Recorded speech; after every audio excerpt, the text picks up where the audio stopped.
A very good evening to all of you. This is Neha Baweja. आज बात करते हैं क्रिएटिनिन लेवल्स के बारे में. क्रिएटिनिन एक बाय प्रोडक्ट है जो हमारी बॉडी में बनता है and it is a waste product. So इसको बॉडी से निकालने का काम हमारी किडनीज करती हैं. बहुत से केसेस में ऐसा होता है कि हमारे ब्लड में क्रिएटिनिन लेवल्स बढ़ने लगते हैं. अब इसके बहुत से रीज़न्स हो सकते हैं जिनकी वजह से क्रिएटिनिन लेवल्स बढ़ जाते हैं. सबसे पहला रीज़न ये है कि आपकी जो डाइट है उसमें प्रोटीन का कंजम्पशन, नॉनवेज का कंजम्पशन बहुत ज़्यादा है और बहुत फ्रीक्वेंट है, जिसकी बायो अवेलेबिलिटी भी ज़्यादा होती है.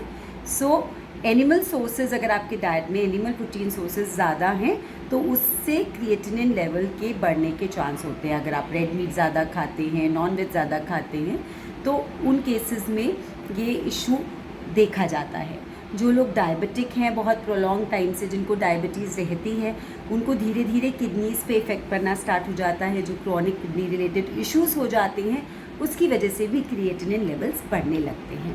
देयर आर मैनी मेडिसिन्स जिनका साइड इफ़ेक्ट होता है जिसकी वजह से क्रिएटिनिन लेवल्स बढ़ते हैं.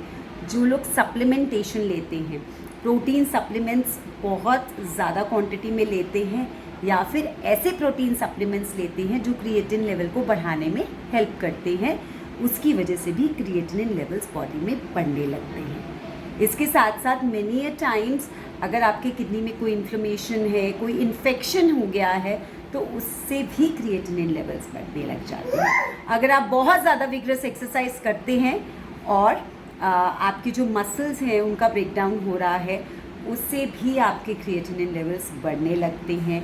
आप प्रॉपरली हाइड्रेटेड नहीं रहते हैं, डिहाइड्रेटेड रहते हैं, that can also be one of the reason of increase in creatinine levels. So इन सब चीज़ों को ध्यान में रखते हुए एक अनदर रीज़न हो सकता है अल्कोहल कंजम्पशन. जो लोग बहुत फ्रीक्वेंट बेसिस पे अल्कोहल कंज्यूम करते हैं उनके में भी किडनी रिलेटेड इश्यूज़ होने लग जाते हैं और क्रिएटिनिन लेवल्स बढ़ने लग जाते हैं. तो इन सब चीज़ों को कंट्रोल करने के लिए हम क्या क्या प्रिकॉशंस ले सकते हैं? सबसे पहले बहुत अच्छे से हाइड्रेटेड रहना है. रेगुलर बेसिस पे 3-4 लीटर्स ऑफ वाटर आप कंज्यूम करिए. अगर आप क्रॉनिक किडनी रिलेटेड इश्यूज़ को फेस कर रहे हैं या क्रॉनिक किडनी रिलेटेड डिजीज़ आपको है, उस केस में आपका कितना वाटर रिटेंशन है, कितने लेवल्स बढ़ रहे हैं, डॉक्टर की सलाह के मुताबिक ही आप फ्लूइड अपनी डाइट में लेंगे. अपने आप इसको नहीं लेंगे. जितना आपका डॉक्टर रिकमेंड करेगा उतना ही फ्लूइड आप अपनी डाइट में कंज्यूम करेंगे. सेकेंडली जो इम्पॉर्टेंट चीज़ आती है वो ये कि कोशिश करेंगे कि सेफ़ प्रोटीन सप्लीमेंट्स कंज्यूम करें और वो भी सेफ़ लेवल्स को उसको कंज्यूम करें. बहुत ज़्यादा हाई क्वांटिटी में ना लें. जो लोग एक्सरसाइज भी करते हैं, जिमिंग भी करते हैं, कोशिश करिए आप वे प्रोटीन या कोई प्लांट प्रोटीन अपनी डाइट में कंज्यूम कर सकते हैं rather than going for creatine which could really effect your kidneys after a long term consumption of it. इसके साथ साथ कोशिश कीजिए कि रेड मीट्स और नॉनवेज सोर्सेज का जो आपका कंजम्पशन है उसे बहुत फ्रीक्वेंट नहीं रखें. अगर आपके लेवल्स बढ़े हुए हैं तो आप उनको अपनी डाइट में रिस्ट्रिक्ट करिए. इसके साथ साथ जितनी साबुत दालें हैं उनको भी बहुत फ्रीक्वेंटली आप कंज्यूम नहीं कर सकते. राजमा है, चना है, स्प्राउट है, लोबिया है, इनको भी आप बहुत फ्रीक्वेंटली कंज्यूम नहीं कर सकते हो.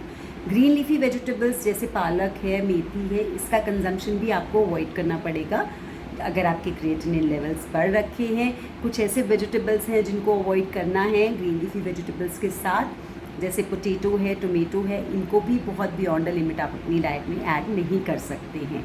इसके साथ साथ फ्रूट्स में एप्रिकॉट है, कीवी है, बनाना है, इनका जो कंजम्पशन है उसको रिस्ट्रिक्टेड रखिए. कोशिश कीजिए फाइब्रस डाइट लें. आप पपाया को अपनी डाइट में रेगुलर बेसिस पे आप इंक्लूड कर सकते हैं. इसके साथ साथ अल्कोहल के कंजम्पशन को लिमिट करना है और जो इम्पॉर्टेंट चीज़ है वो ये है कि अपनी एक्सरसाइज के अकॉर्डिंग ही सप्लीमेंटेशन को ऐड कीजिए. अगर आप बहुत ज़्यादा विग्रस एक्सरसाइज नहीं करते हैं तो कोशिश कीजिए कि जो भी आप प्रोटीन कंज्यूम कर रहे हैं वो डाइट के थ्रू करें rather than taking the supplement. Stay active and stay healthy. Take care.